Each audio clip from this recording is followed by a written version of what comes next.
Seorang pejabat kembali diperiksa imbas aksinya yang diduga pamer harta di media sosial. Kini giliran pejabat pembuat komitmen atau PPK Direktorat Perhubungan Laut Kemenhub Muhammad Rizky Alamsyah diperiksa karena sang istri diduga bergaya hidup hedon.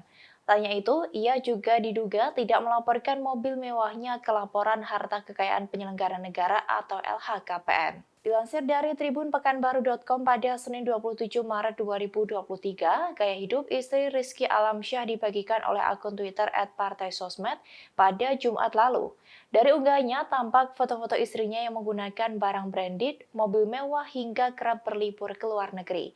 Kemudian, akun tersebut juga membandingkan jabatan dan posisi yang diemban oleh Rizky Alamsyah dengan LHKPN yang dilaporkan.